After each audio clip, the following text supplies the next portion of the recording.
Hey everyone, I'm gonna tell you guys my story, which started pretty much when I was just 2 years old, not even born pretty much.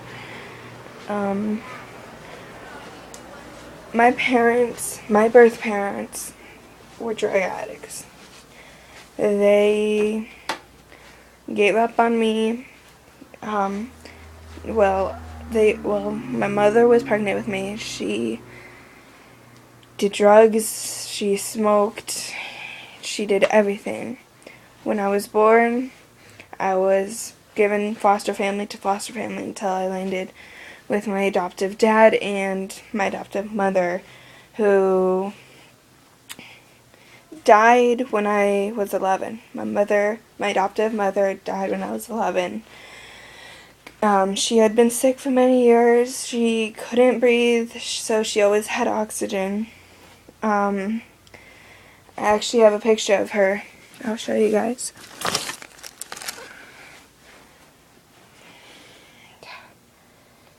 This is my mother.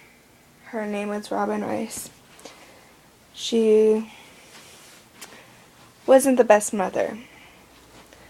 I mean, she was not the greatest.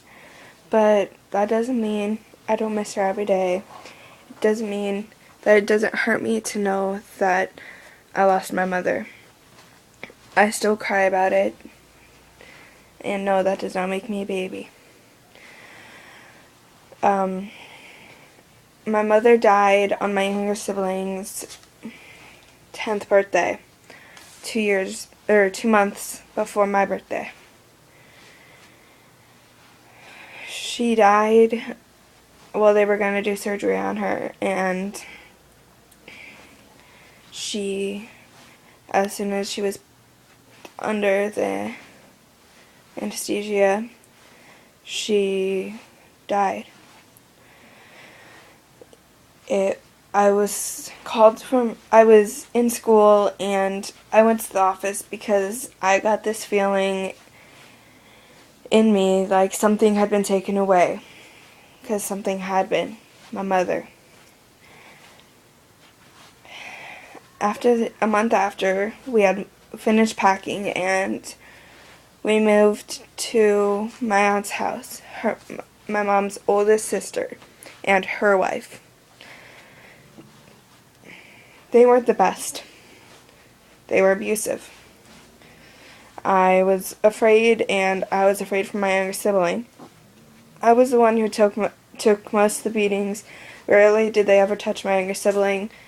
They pulled my hair, they slapped me, they pushed me. They did everything. She one day grabbed me by my backpack strap, and I was so afraid that she would go from my backpack strap to my throat. And there was one day where that was the day that I left for school in tears, and that was when my counselor put his foot down and told me, you need to tell your father, this can't keep happening.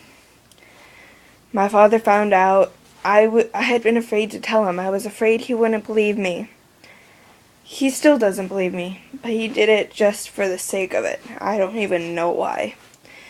We moved and everything was fine. But he broke up with his girlfriend.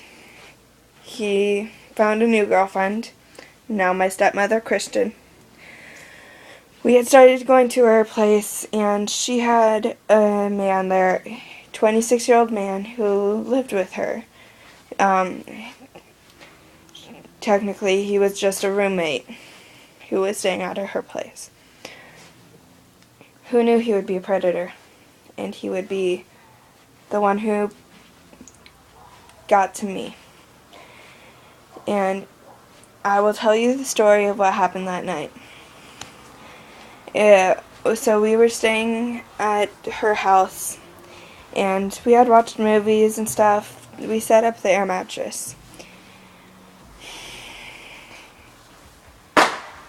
We set up the air mattress, and TJ and I laid on it and were playing Xbox. It doesn't matter what game. So we finished playing after a while, and then he asked me to go turn off the light. I was surprised. I asked him, "Are you going to be sleeping on the air mattress with me?" "Yeah," was his answer. Like, it was no big deal. And I went to turn off the light. I crawled over him because he has a bedroom downstairs. At this time, he had had surgery on his ankle, but his ankle is fine, so I'm not sure why he was sleeping upstairs, but he was, because we could see him going up and downstairs to do laundry. He was on it okay, and I'm guessing this was the reason why. So I crawled into bed, crawling over him, and I scooted as close to the couch as I could. He asked me, "Why are you scooting so close to the couch?" "There's no need to be afraid of me. I won't bite." It doesn't need to be a bite, it turns out. It could be anything. So I scooted a little closer and got comfortable, trying to go to sleep, which I knew was almost inevitable because I have depression. I don't sleep that easy. And he moved closer and then he didn't move yet. He asked me, whispered, "Destiny, are you asleep?" I didn't answer him because I didn't think I had to. Don't ever make that mistake. Because next thing I knew, he was scooting closer to me. He was a very wide man. So I could feel his stomach heat against my back. And he lifted one of my butt cheeks, scooted even closer, and he started playing with my chest. I was terrified. I was frozen. I did not know what to do.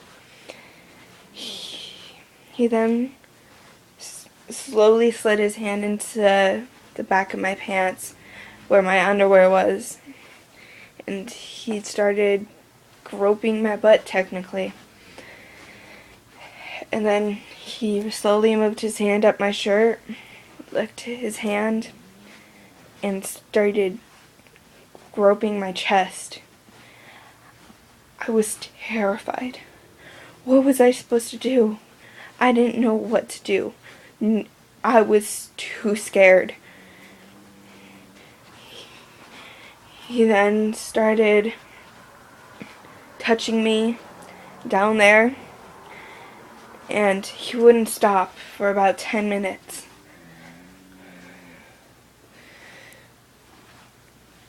That was the scariest thing that I've ever been through. Guess where I'm living now? That house. The house where that happened. And every day I live in fear because he's not in jail. I live in fear that I'm going to see him again. Because he's a predator. He's not in jail. What else am I supposed to think? Oh, everything's fine and dandy. I'll never see him again. That's not the truth. Any day I could meet him. So now I have anxiety. The doctor doesn't say I do, but I'm on mood disorders to help me because I can't sleep. I can't do anything. I'm a terrified mess. That's why I'm still cutting. I'm surprised anyone even loves me because of who I am. Who could love someone who cuts anyways?